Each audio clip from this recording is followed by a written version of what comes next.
성전 건축에 대해서 굉장히 이렇게 많은 장을 할애해서 중요성을 우리에게 가르쳐주고 있습니다. 오늘 성전 이제 마지막 봉헌까지 나가는데 이제 9장 끝까지 나가면 이제 성전은 끝날 것 같습니다.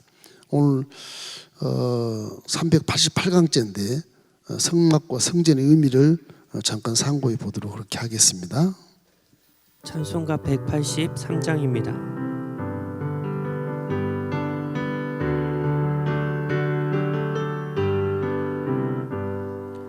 빈들에 마린 풀같이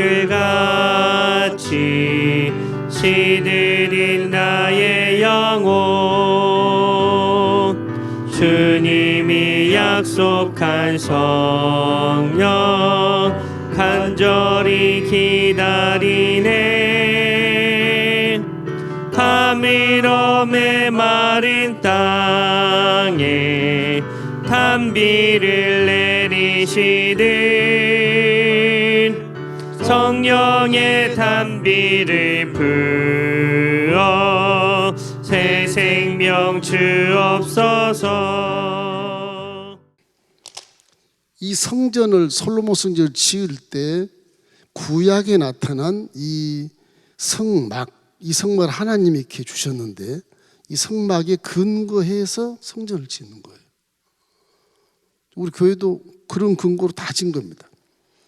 성막과 성전의 이것은 출애굽기에서 이렇게 성막으로 갔던 성막 시대는 하나님이 명령해서 이렇게 지은 것이 모세가 지은 것이고, 또 솔로몬 성전은 기도해서 아버지가 하나님 성전을 짓겠다고 하니까 하나님 짓지 마, 넌 피를 많이 해서 안 된다. 그러니 아들에게 내가 짓게 하마. 그래서 솔로몬 이름도 솔로몬을 지은 이유가 그런 데 있는 것, 하나님께서 평강이라.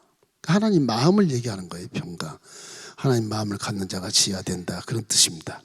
그래서 지금도 하나님은 우리 몸을 성전성하고 계시는데 지금 이동하는 성전, 이게 지금 이동하잖아요. 이동. 요거는 구름 따라서 이동하는 이동 성전이잖아요. 성전 이동해. 요거는 그냥 고정이에요. 고정. 딱 고정이 돼 있어요. 이제 상황이 좀 다르죠. 그러니까 광야 때는 이동하면서 이렇게 살아요. 지금 우리가 너희 몸이 성전이다. 여러분은 광야에 살고 있어요. 지금 왜? 마귀 영역 속에서 이게 참 먹고 있고 마신 것 때문에 죄의를 삼고 살아가는 그 무지막지한 그 마귀의 활동에서 서로가 생존 경쟁에 피나는 혈전에 살아가는 광야에 살고 있는 겁니다. 우리의 가나안 땅 어디냐? 천국이. 이 광야에 살 때는 내 몸이 움직이면서 성전 이동하는 성전이야. 지금 성막 성전이야. 거의 교회 시대지만 성막 성전이야. 그 성막 성전 다시 표현하면 내 안에 성령이 계시니까 성령 시대다. 그렇죠? 성령 시대. 우리 움직이는 교회라고 하는 것은 움직이는 성전들이 함께 모여서 믿는 자들, 부름 받은 자들이 함께 모이게 한 것이 이제 예수님이신데, 그것이 바로 교회. 그렇게 돼요. 솔로몬 성전은 여기 예루살렘에만 와야 하나님을 만나. 여기 언약궤가 있어서 그래. 언약궤가 딱 한 군데밖에 없거든요. 언약궤가. 오늘 언약궤를 이 시온산에서 예루살렘으로 옮겨요. 시온산과 예루살렘 거기예요. 시온산은 이 예루살렘의 남서부 쪽에 있는데, 예루살렘 이것도 그래야 되나? 이런 식이에요. 여기가 예전에 성막이 휴장이 있던 시온이에요. 시온산. 그래서 이게 서쪽입니다. 이쪽 서쪽. 이쪽 남쪽이고요. 이쪽 북쪽이겠죠. 동쪽이고. 이게 예루살렘이에요. 예루살렘. 여기에 성전을 지어요. 여기가 이제 예루살렘이에요. 지금 성주로 가면 시온산에 이제 마가다락방이 여기가 있어요. 마가다락방이 여기가 있어요. 예루살렘은 성전이 이렇게 있고, 여기는 가면 돔이 이렇게 둥그런 돔도 있고요. 어떻든 간에 이제 가나안 땅에 들어와 하나님 은혜로 이제 문명국이 돼서 이렇게 성전을 이제 내 왕이 지금 백향목 궁에 있는데 하나님은 저렇게 휘장 가운데 있으니까 내가 미안하고 속옷을 못 견디겠다. 그래서 성전을 건축하려고 하는 거거든, 다윗이. 근데 아들에게 시키겠다 그러니까 다윗이 죽기 전에 성전 재료를 건축 재료를 전부 다 하나 남김없이 다 만반에 준비해놓고 하나님 품으로 돌아가거든요. 그래서 솔로몬은 쉽게 성전을 지어요. 쉽게. 역대하 2장 6절 한번 읽어볼까요? 역대하 2장 6절. 너가 능히 하나님을 위하여 성전을 건축하리요 하늘과 하늘들의 하늘이라도 주를 용납하지 못하겠거든 내가 누구에게 어찌 능히 그를 위하여 성전을 건축하리요 그 앞에 분향하려 될 따름이니라. 내가 하나님께 와서 분향할 따름인데 어떻게 하나님이 계시는 성전을 짓겠냐는 거예요. 솔로몬이 어떻게 짓겠냐. 그런 그 기도문에 써보면 자기의 겸손함과 이런 것을 생각할 수가 있어요. 이래서 우리 하나님이 어떤 신보다 뛰어나는 유일신이기 때문에 그 하늘이라도 우리가 지은 어떤 온 우주라도 그분을 담을 수 없구나. 이 솔로몬도 참 다윗 닮아서 진짜 신앙이 아름다워요. 와, 이 왕인데도 왕이면 그냥 권위가 있잖아요. 하나님처럼 행사할 수도 있고, 그죠? 우리 같으면 하나님처럼 행사할까 아마. 근데 이 솔로몬은 그러지 않았다. 그래서 낙성식에 하나님이 탁 나타나시죠. 역대하 7장 12절. 자, 밤에 야훼께서 솔로몬에게 나타나사 그에게 이르시되 내가 이미 내 기도를 듣고 이곳을 택하여 내게 제사하는 성전을 삼았으니. 이제 솔로몬 성전이 솔로몬 마음이 워낙 하나님 보시기에 합당해서 내가 여기 임하마.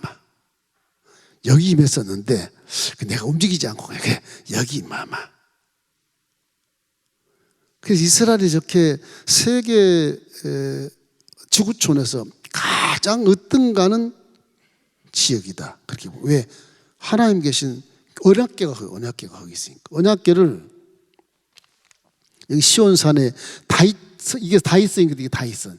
시온산이 다윗성입니다. 이 얘기 안 했네. 다윗성. 다윗성 예루살렘이 아니에요. 시온산. 다윗성에서 이 회막에 있는 하나님을 옮기는 거예요. 이렇게 옮긴 거예요. 그게 솔로몬이 옮긴 거예요. 여긴 예루살렘이니까 솔로몬이 옮긴 거예요. 여기에 이제 성전이 지어진 거예요. 성전. 거룩한 전이다. 그래서 하나님 계시다. 그거 옮기는 거예요. 옮겨서 이제 오늘 이제 언약궤를 옮기는 언약궤를. 자, 언약궤는 무엇이냐? 언약궤가 성전 핵심은 언약궤입니다.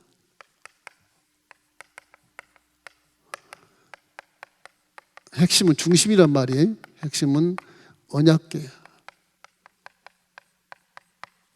언약궤, 법궤 그렇기도 하고 그래요. 법궤, 증거궤 그렇게도 부르고요. 여러 가지 있어요. 이 언약궤가 성전에 들어가면 여기에만 하나님이 딱 계시는 거예요. 근데 이 성전 구조를 보면 틀린 게 이거 보아스, 요 두 기둥이 이게 없던 게 나와요. 없던 게 이게. 없던 게 나와요. 성막이 없던 게 나와요. 이게 두 기둥이 야긴 포아스. 그래서 하나님은 여기 계시다. 하나님의 능력이다. 그래서 그 성전에 하나님이 계시고 능력을 행사한다. 그런 것을 솔로몬이 기둥을 딱 앞에 세워서 이 계단을 착착착착 올라오게 만들어요. 그리고 나서 성전 들어가는 거예요. 이 기둥까지는 구약이 없는 거예요. 근데 이것을 솔로몬이 아버지 함께 믿었던 하나님이 여기도 계시고 능력도 계시고 그 우리나라를 이렇게 통일하고 시키셨다. 그래서 그 하나님을 경외하기 위해서 이렇게 놋기둥을 써요. 놋기둥은 뭐냐면 죄가 성전 앞에서 사해진다. 그런 뜻이에요. 예? 이것이 나중에 피로 나요. 그러니까 이 성전, 솔로몬 성전에서도 가장 강조한 게 뭐냐? 피예요. 피. 이 번제단, 이 번제단에서 피를 흘려야 들어갈 수 있으니까. 예. 하나님 만날 수 있으니까. 피를 굉장히 강조해요. 피. 그 다음에 하나님의 불을 강조해요. 불과 피. 이래서 저것이 나중에 예수 그리스도를 통해서 이 성전에 휴장이 있거든요. 지성소하고 성소 사이에 이렇게 휴장이 있습니다. 휴장이. 이 문짝인데 이렇게 휴장이 이렇게 가려 있어요. 휴장이. 이 조그만 거 이제 분향단이고 이렇게. 제가 지붕을 뜯어서 이렇게 그린 거예요. 잘 모르겠나 지붕을 뜯어서 내가 이렇게 만든 거예요. 이 속이 이렇게 있는데 전부 금빛이에요. 여긴 다 금이에요, 금. 얼마나 금이 많이 들어갔는지 전부 다 금이 바짝바짝바짝 여기다 환해요. 이게 이런 모습이 아니고 아예 그냥 환해요. 금으로 이렇게. 이 성소가 다 환해요. 휘장이 있고 시성도 환해요. 금이니까. 기이한 빛이라 그래. 기이한, 베드로가 말한 거 보면 기이한 빛. 그래서 이 큰 빛이 빛나요. 이 성전 지을 때 돈이 얼마나 많이 들었겠어요. 계산하는 건 좀 그렇지만 계산하는 것도 있더라고. 있는데 그거 알 필요도 없어요. 얼마나 뭐 상상할 수 없는 그런 몇 조의 돈이 들어가니까 알 필요 없어요. 이러면 휘황찬란한 거예요. 이래서 죄를 씻고 딱 들어가면 이제 은혜가 되는 거예요. 성령이 딱 먼저 보여요. 불이 제일 밝은 곳이 왼쪽에 있어요. 7대 촛대가 거기서 불이 쫙 비추고 그게 먼저 눈에 딱 띈 다음에 그 다음에 뭐가 뭐냐면 지성소 앞에 기도문이 딱 보여. 기도도 다 이 아카시아 나무로 해가지고서 금을 막 힘해놨으니까 그냥 보여. 빛나니까 쫙 비쳐요. 그 옆에 보면 떡상이 또 비치고 떡이 김이 모락모락 나고 떡은 금이 아니지만 떡상은 다 금이에요. 금으로 입혀가지고 벽이 또 다 금의 벽이다. 그러니까 신기한 빛이에요. 신기한. 보통 빛이 아니고 신기한 빛. 금이 사방에서 막 비추면 신기한 빛이 돼요. 신기한 빛. 그래서 이 성전에서 강조하는 건 불과 피, 제물, 이 번제단의 제물, 요 피를 가지고 와야 들어갈 수 있거든요. 이게. 그래서 구약에는 죄를 통해서 대신 용서해 주는 것이 제물인데 이제는 예수님은 사람의 피로, 사람의 피, 의로운 사람의 피, 그것이 죄를 씻을 수 있으니까 단번에 한 번에 그냥 죄를 품하고 죽어버리는 거예요. 미래 죄까지. 그러면 이제 예수의 이름만 부르면 예수의 피가 효력이 돼서 죄가 용서가 되는 거예요. 예전에 짐승을 했지만 짐승은 영혼이 없거든요. 영혼이 있는 의로운 자의 피가 우리를 대해 대신 죽으시니까 모든 영혼이 다 죄가 사함되는 거예요. 네. 왜 신님께 피를 좋아할까? 그럴지 모르겠으나 이 죄라는 것이 사망을 낳기 때문에 그렇거든요. 죄가 장성한 즉 사망을 낳느니라. 그 죄가 어디서 오는데? 욕심이 온다. 그 욕심을 버리셔야 돼. 욕심 잉태한 즉 죄를 낳고 죄가 장성하면 사망이 이른다. 그런 논리입니다. 그러니까 초대교회 시나고기라고 해서 이렇게 유대인들이 한 70명쯤 모이는 이 한 칸 정도 집을 이렇게 지어요. 그게 교회 모양 같이 보이는데 시나고기. 이건 이렇게 해요. 기둥이 쫙 차게 요거 닮아서 기둥을 이렇게 만들어요. 계단이 한 서너 개 있어요. 이 들어가면 한 70명 정도 이렇게 앉는 의자가 이렇게 있어요. 한 두 줄로 이렇게. 시나고게 회당을 얘기하는 거예요. 여기 회당장이 있고 그래요. 회당장 장로님이 계시고 말씀 증거하신 분이 오시면 전문가가 말씀을 좀 해주십시오. 그렇게 해서 그 장로님이 사회를 다 봐 이렇게. 그리고 말씀이 거기 두루마리 말씀이 딱 있어요. 이게 이제 예수님이 오시고 나서 이게 십자가 딱 교회 모습이잖아요. 교회 모습. 교회 모습. 그런데 시나고기에는 십자가가 없어요. 아직 예수님이 안 와가지고. 이 초대교회 이제 이런 게 로마 제국 때문에 막 핍박을 받아서 저 사우디아라비아나 아프리카 북부 이집트나 뭐 이쪽 터키나 그리스나 요르단, 시리아로 막 피난 갔던 사람들이 10명만 모이면 저 교회를 하나 개척을 해요. 건축을 해요. 그 정도로 신앙이 좋아. 그 정도로 10명만 모이면 건축해요.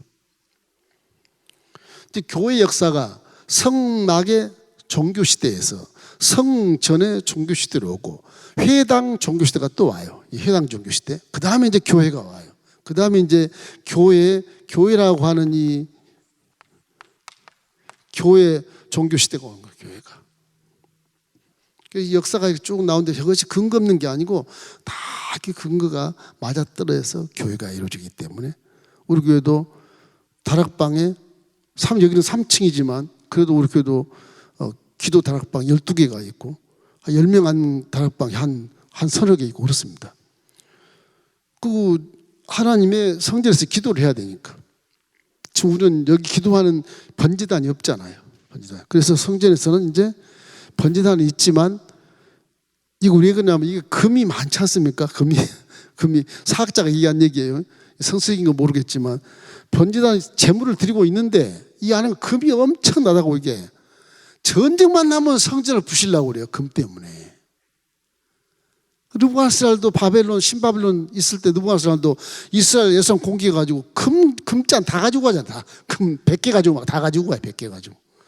그래서 이 제1성전이 다 파괴돼요. 바벨론 때문에. 그래 한 60년쯤 가까이 됐을 때 스룹바벨이 와가지고서 또 성전을 또 건축을 해요. 조그맣게 그냥 재건을 해요. 그래도 하나님 여기 계시다. 그 아수르와 함께 바벨론 제국이 막 강성하기 바로 직전인데 그냥 또 한 번 수탈되고 다 무너져 버리잖아요. 그 로마 제국이 이제 한참 뒤에 이제 로마 제국이 이제 발전돼 가지고 전 세계를 막 지배를 하니까 지배받은 나라들에 대한 것을 관리하려니까 정치를 잘한 놈을 관리해야 되지 않겠습니까? 그래서 헤롯이 저 사해 남방에 있던 시골촌 놈이 대왕이 된 거예요. 왜? 로마 제국의 관료들과 친해가지고서 그걸 정말 옛날에 쌍놈 양반 되듯이 유대인이 아닌데 유대인처럼 행세하는 거예요. 내 유대인이야 나도. 분봉왕이 딱 돼 있는 거예요. 그래서 안 믿으려고 자꾸 그러고 반항을 하니까 내가 성전을 지어줄게. 그래서 헤롯 대왕이 성전을 기가 막히게 지어요. 크고도 아주 아름답게 지은 게 지금 성전이었어. 지금 벽만 남아있지만 그 성전이. 지어놨는데 로마 그 디토스 장군이 그걸 다 예루살렘 점령하면서 돌 위에 돌 하나 남지 않고 다 예수님 말씀대로 그대로 그게 성취가 돼요. 돌 위에 돌 하나 남지 않는 폐허가 돼버린 거예요. 지금 남는 게 서부에 있는 벽 하나 딱 한 몇 평이 될까? 한 200평? 그 정도 남았어요. 벽이 한 200평쯤 되나? 그 정도 남아있어요. 그 벽을 만지고 기도를 해요. 지금도 원통스럽고 한통스럽게. 예수님이 십자가에 죽으심으로 이 지성소와 요 성소의 사이 요 휘장이 반으로 쫙 갈라지는 거예요. 이게 반으로. 십자가 통해서 발라진. 그 여기 이제 금빛이 쫙 비치면서 하나님이 성소로 나오는 거예요. 여기 제사장들이 앉아있는데 이 성소로 나오는 거예요. 저 휘장이 나중에 성취될 때 위에서 아래로 쫙 찢어서 하나님이 직접 이제 내가 아가페로 나오는 거 아가페. 하나님이 이처럼 사랑하사 그러면 하나님이 예수의 피로 찢어서 이제 하나님 내 자식 찾으러 가는 나오는 거예요. 나오는 거예요. 자, 이 성전의 핵심은 언약궤라고 해요. 언약궤. 말씀을 믿는 거죠, 우리가. 성막을 믿는 게 아니고, 무시라. 믿는 거, 믿긴 믿겠지만, 말씀을 믿는 거예요, 우리가. 말씀을. 예? 건물을 믿는 게 아니고, 말씀을 믿는 거거든요, 말씀. 이래서 요한복음 1장 1절로 3절에 보면, 우리 읽을 수 있어요. 태초에 말씀이 계시니라. 이 말씀이 하나님과 함께 계셨으니 이 말씀은 곧 하나님이시니라. 그가 태초에 하나님과 함께 계셨고 만물이 그로 말미암아 지은 바 되었으니 지은 것이 하나도 그 없이는 된 것이 없느니라. 즉 하나님이시거든요. 말씀이 하나님이시에요. 말씀이. 특별계시 성경 말씀이 사실은 하나님이십니다. 하나님. 이 4차원 세계의 하나님을 만날 수 있는 길, 말씀이에요. 말씀에서. 그래서 언약궤가 들어가야 성전이 됩니다. 완공이 돼요. 봉헌도 언약궤가 들어와야 완공식을 낙성식 할 수가 있어요. 그 솔로몬이 지어놓고 언약궤를 여기 시온산에서 이리 옮긴 다음에 이제 낙성식을 해요. 봉헌식. 낙성식 이렇게 하는 거예요. 중공식이라고 해도 괜찮죠. 낙성, 그냥 하나님께 영광을 돌리는 그런 일을 하게 되는 것입니다. 그래서 이 봉헌의 핵심은 언약궤를 성전으로 옮기는 것이다. 그걸 우리가 알 수 있고요. 이 언약궤 옮길 때 솔로몬은 아버지가 옮길 때 실수한 걸 봤거든. 응? 언약궤를 옮길 때 막 우사가 죽고 난리 났지 않습니까? 소가 막 뛰고 그러는 바람에. 이제 그런 실수를 안 지르는 거예요, 솔로몬이. 아주 지혜로우니까 제사장들 다 부르고 장로들 부르고 해서 이 레인들 불러가지고서 구약대로 하는 거예요. 제사장들 언약궤를 메고. 그리고 제사장들, 남은 제사장들하고 레인들 전부 성전 기구를 다 들고 오는 거예요. 요 시온산에서 예루살렘으로 다 들고 오는 거예요. 그렇게 해서 안치를 시키는 안치를 해놓으십니다. 근데 그 언약궤 여기 보니까 2 돌판뿐이 있더라. 그러면 만나 항아리하고 아론의 쌍난 지팡이는 어디 갔지? 그 사이에 이런 생각이 들지 않습니까? 이 솔로몬 시대 성전에는 언약궤가 있었는데 2 돌판만 있었다. 그건 성경에 이제 기록되고 있는 것입니다. 출애굽기 16장 33절 우리 한번 읽어볼까요? 또 모세가 아론에게 이르되 항아리를 가져다가 그 속에 만나 한 오멜을 담아 야훼 앞에 두어 너희 대대로 간수하라. 그렇게 명령을 해서 이제 거기 담아놓은 것이 있는데 또 어떤 구절에 보면 증거 앞으로 가져다 놔라. 아론의 쌍난 지팡이를 증거 앞에 놔라. 안에 넣어라. 그런 말이 없어. 앞에 갖다 놔라. 그렇게 되어 있어요. 이런 걸 또 통해서 신학자들이 궤 안에는 말씀만 들어간 거 아니냐? 이렇게 이제 질문하시는 분도 계세요. 어떻든 간에 증거 궤 안에 법궤 안에 있는 3가지는 사실은 기적을 나타낸다는 하나님의 전능성을 많이 강조를 하는데 사실 한편으로는 죄악을 강조하는 죄악. 그 악한 그 인간의 악함을 의미하는 상징이라고 볼 수 있어요. 지팡이는 이 고라 자손의 그 하나님을 폐역했던 리더십에 도전해서 각 두령들 지팡이 다 가지고 와. 성수 앞에 놓자. 그 아론의 쌍난 지팡이는 싹이 쫙 났거든. 봐라. 아론의 쌍난 지팡이. 이 가문이 제사장이 아니냐. 그렇게 하나님이 역사해서 한 것인가. 죽은 지팡이에 싹이 나서 꽃이 펴서 살굴매를 맺었거든요. 12지팡이 중에. 그 하나님 그게 계시를 해서 모세가 그걸 들고 이제 도전하지 마라. 권위에. 이렇게 해서 한 것이거든요. 그러니까 이 죄에 대해서 지팡이가 싹이 난 거예요. 그 인간의 악함을 강조하는 거예요, 사실은. 부활이다 그러긴 하는데 맞지만 신약에 왔으니 그것이 맞게 되죠. 신약에서 예수님 부활이다. 죽은 지팡이가 살았다. 막대기만 두모단 나를 써 꽃이 피게 하시고 열매를 맺게 하시는 감사합니다. 이런 것도 다 신약까지 왔을 때 이제 그 설명이 되는데 사실은 원조는 악함, 도전한 것, 교만한 것, 요것 때문에 지팡이가 이게 되도록 간수해라 그런 거예요. 이 지팡이를 보고 교만하지 말아라. 도전하지 마 그런 겁니다. 하나님 질서에 도전하지 말아라. 그런 걸 말씀해 주는 거죠. 만나 먹는 거잖아요. 먹는 거. 먹을 것 3개 주면 되는데 잘 따르겠다고 그랬어. 40년을 만나를 먹였는데 안 따르는 거야 이게.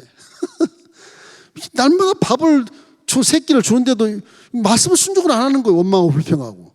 계속해서 40년이 뺑글뺑글 돌게 만들어 버리는 거예요. 이 만나도 사실은 순종을 안 하는 불순종 때문에 만나 때문에 이 만나도 벗게 앞에 놔라.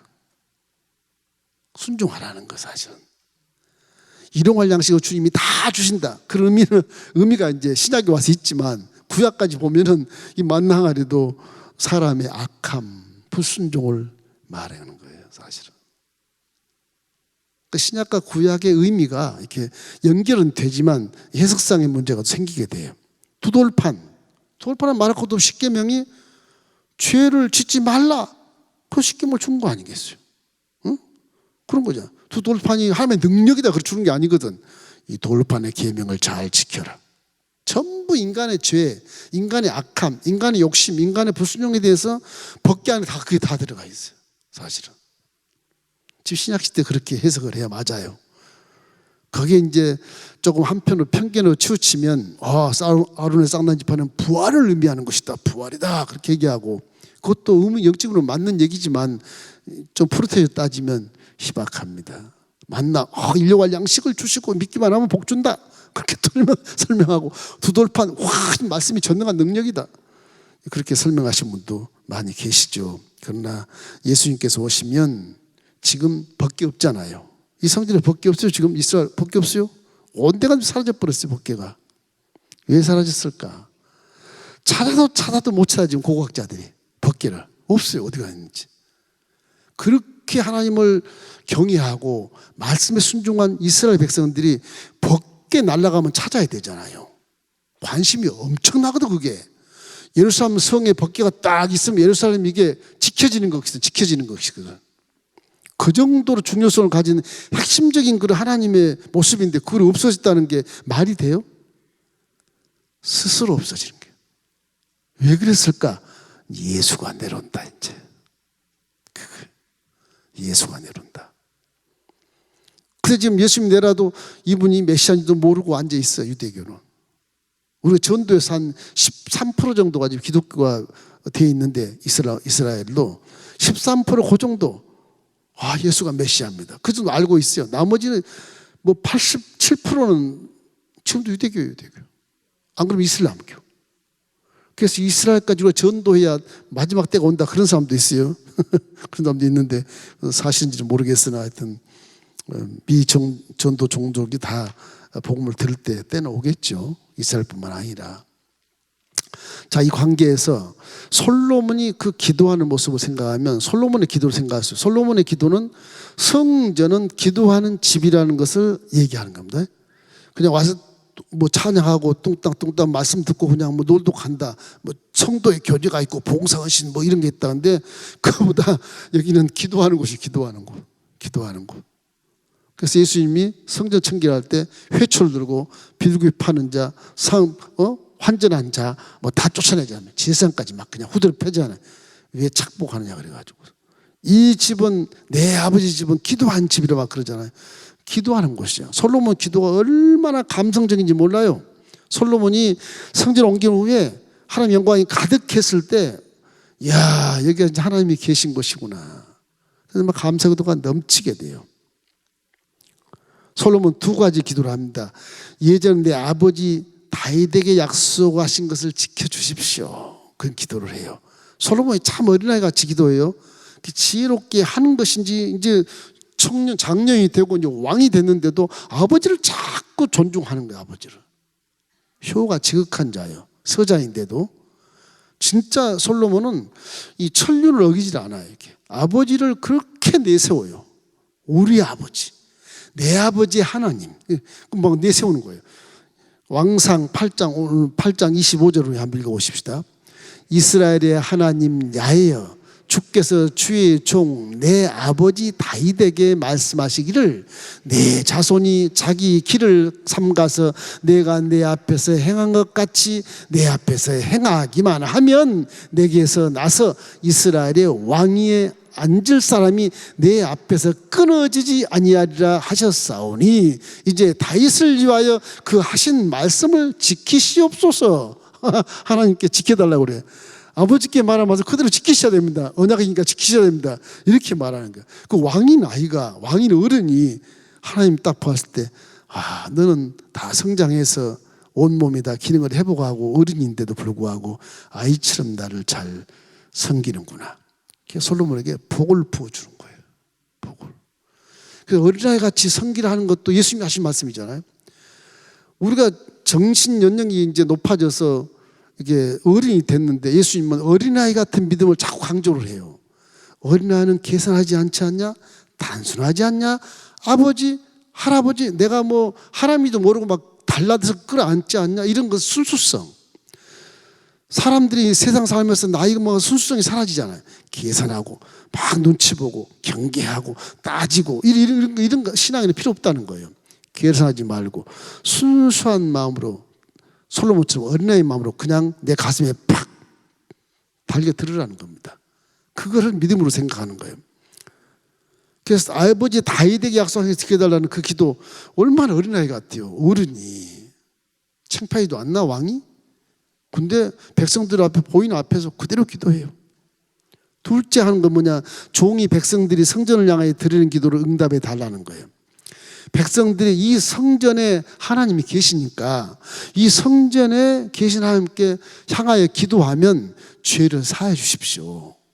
기도하면 복을 주십시오. 특별히 기도한 건 뭐냐? 이분이 참 신기할 만큼이에요. 이방인들이 와서 저 먼데 지방에서 하나님 성전 앞에서 막 와서 이방인들이 기도하면 그 기도 들어주십시오.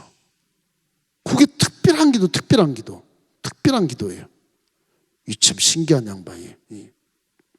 그래서 이 이방인들의 기도에 대해서 굉장히 이렇게 관심이 많아요. 왕상 8장 41절 43절 함께 읽어보십시다.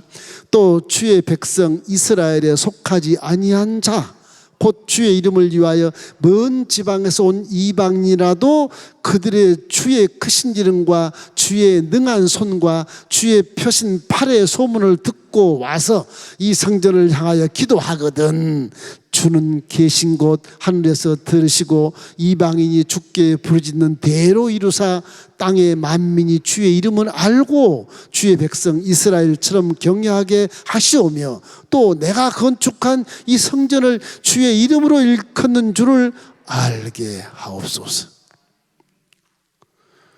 이 구약의 이방에 대한 택한 것이다 사울에게 말했지만 신약에서 지금 유대인들은요 우리는 선민이고 니네들은 이방인이야 안 돼. 그렇게 지금도 그러거든요. 유대인들은 성경 구약을 모르는 거예요. 이 사람들이 주의 이름을 부른지란 구원 얻으리라 그 말을 몰라. 구약에 있는 말을 신약 말인 줄 알아.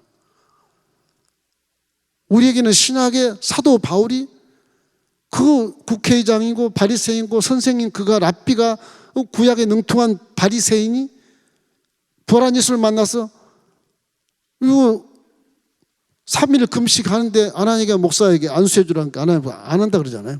저 사람 어떻게 내가 안수합니까? 그때 예수님이 말씀하죠. 저 사울 형제는 내가 이방인을 위해서 전도시키려고 하는 그릇이니라. 안수해라. 너하고 함께 유대인 목회 안 하면 괜찮아. 안수해라. 그래서 아나니가 할 수 없이 가서 안수해 준 게 사도 바울이거든요. 그 사울이 바울이 돼서 아나니보다 훨씬 더 훌륭한 그런 목회자, 신학자, 전도자가 돼버리잖아요.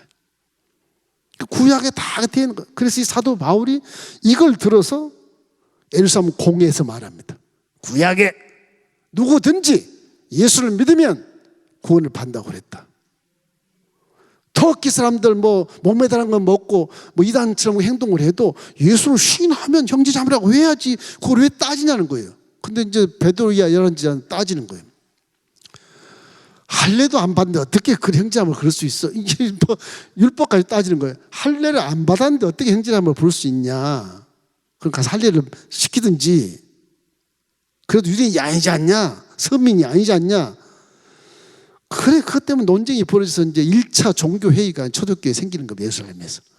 예루살렘에 엄청난 그 사도들이 많잖아요. 바울은 사도도 아니에요, 사실은. 예수님을 직접 보지도 못했어. 부활한 예수만 만나고 나서 이렇게 변한 것이지. 그래서 결국은 이 예루살렘 성전에서 그런 논쟁이 벌어져서 베드로가 좀 도와주고 바나바가 좀 도와주고 야고보가 그때는 대표자였는데 야고보가 그러면 우리가 회의에서 터키 지방에 있는 그 고산 지역에 있는 그 사람들 예수를 주라 믿으면 형제자매로 합시다. 내가 조율하겠어. 그럼 목매달은 거 먹지 말고 사기치지 말고 우상숭배하지 말고 그러면 형제자매로 합시다. 도장을 꽉 찍어가지고 이건 성령이 도장 찍은 것이다. 그래서 공문서를 가지고 네가 전도한 사람들 다 가서 알려줘라. 그렇게 지키라고. 목매달은 먹으면 안 돼. 사기치면 안 돼. 우상숭배하면 안 돼. 거짓말하면 안 돼. 그렇게 한 4-5가지를 공문서 써가지고 갖다 줘요. 그럼 우리가 형제자매라고 하겠다. 이방이지만 유대인이 내가 형제자매라고 그렇게 하겠다. 그래서 그것이 해결이 된 거예요. 그때부터 이방의 전도가 아주 막 불길처럼 나가서 막 유럽까지 가는 거예요. 이방의 전도가. 그 사도 바울이 엄청난 종입니다. 사실은. 어마어마한 그 능력으로 성령의 능력으로 세계를 일깨워 버렸어요. 세계를 일깨웠어요. 베드로의 열한자는 이 유대인들만 딱 유대인 예루살렘 공간에 거기서만 이렇게 했지 밖으로 안 나와요. 나중에 베드로가 이제 사도 바울과 함께 로마까지 가서도 함께 했지만 공의 집회를 하고 그랬지만은 이 유대인들은 굉장한 선민의식이 있거든요. 한국 사람 믿으면 안 돼. 안 와버려요. 전도 안 해요. 바울이 전도한 거 우리까지 온 거지. 바울에게 감사하기를 주의 이름으로 축원합니다. 그 기도가 참 어떻게 해야 돼? 이런 훌륭한 기도를 우리가 좀 배워야 되거든요. 내 개인적인 기도보다 성전 오면 하나님의 영광을 드리는 기도가 훨씬 더 은혜 받고요, 훨씬 더 응답이 빠릅니다. 어떻게 보면 예의를 갖추기 때문에 그래. 기도는 순수하게 어린아이처럼 해야 되는 거지 신령과 진정으로 해야 되거든요. 신령과 진정으로. 여러분 기도는 그냥 내가 못 배웠다 그래서 미사여구 안 붙여도 괜찮아요. 그냥 있는 그대로. 봉헌식에 대해서 이게 이제 이렇게 솔로몬이 480년이 지난 다음에 성막 종교에서 이제 480년 후에 이제 성전을 짓거든요. 이동하는 성전에서 이제 고정적인 딱 있는 성전, 여기만 하나님이 계시다, 이렇게 치우는 것인데 지금 이거 봉헌을 하는데 얼마나 은혜스러운지 몰라. 이게 솔로몬이 보세요, 1,000번째 드린 분이지 않아요? 자, 왕상 8장 63절 우리 한번 읽어봐요. 솔로몬이 화목제 희생 제물을 드렸으니 곧 야훼께 드린 소가 22,000마리요 양이 12만 마리라. 이와 같이 왕과 모든 이스라엘 자손이 야훼 성전의 봉헌식을 행하였는데, 저희가 봉헌할 때는 양도 못 잡고 소도 못 잡고 그랬는데, 와, 이 대단하신 분이라고. 이분이요. 아버지도 대단하지만 이 가문이 대단한가 봐. 1,000번째를 막 들어버리고 아버지가 깜짝 놀랄 정도로 놀라. 솔로몬아, 너 왜 그래요? 누구한테 배웠냐? 아니, 나는 아이라서 이렇게 할 수밖에 없어요. 받으세요. 그러니까 그래, 내가 뭘 줄까? 그렇게 하나님이 먼저 와서 막 그냥 뭘 줄까 막 물어볼 정도로 놀라게 만드니까 솔로몬이 그 심성이 지금도 안 변했어요. 이거 막 20, 이야, 이건 뭐 소가 22,000마리, 양이 12만 마리. 그래서 하나님 솔로몬에게 영광을 받으시고 이것이 참 성전이야, 내가 영원히 있을게, 그렇게 대답하신 거예요. 얼마나 감사해요. 역대하 7장 16절 우리 함께 읽겠습니다. 이는 내가 이미 이 성전을 택하고 거룩하게 하여 내 이름을 여기에 영원히 있게 하였음이라. 내 눈과 내 마음이 항상 여기에 있으리라. 저도 저 말씀을 받았거든요. 항상 여기 있으라. 그 말씀은. 이 움직이는 성전에서 고정적인 성전을 한다는 것이 굉장히 위험한 겁니다. 이게 이기적인 것이 어떻게 보면 다윗이 와, 이유는 됐어. 나는 백향목 궁에 있는데 하나님은 휴장 가운데 있어요. 안 되겠어요. 죄송수석이 못 있겠어요. 성전을 짓겠나이다. 그래서 하긴 했지만 신학적으로 따지면 굉장히 이기적이야. 그러면 예루살렘만 하나님이 계시고 나머지는 없냐? 이렇게 성전이 움직여야 다른 나라도 갈 텐데, 그렇지 않겠어요? 구조로 따지면 그렇잖아요. 그런데 저 고정된 성전을 짓는다는 그 마음이 하나님의 마음에 합했기 때문에 짓기 허락한 것이거든요. 하나님 또 하신 말씀이라 그대로 실행하신 것이고, 그렇지 않습니까? 어릴 때 얘기했었으니까. 그래서 솔로몬은 참 복 있는 사람이다. 그래서 명절에 이제 저기 고정된 성전에 순례자들이 끊임없이 오게 되는 거죠.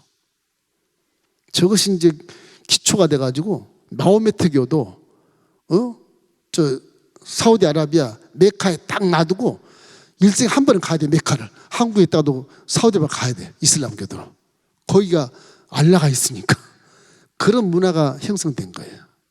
그 기독교는 발전돼서 우리 몸이 성전이 되어버리고 어디든지 교회를 지으면 거기 하나님이 계시고 성령이 계시고 청소년사가 함께 하신다. 믿습니까? 그렇게 변화가 된 것입니다. 이래서 솔로몬의 성전 봉헌은 교회의 목적이 무엇인가? 구원이다.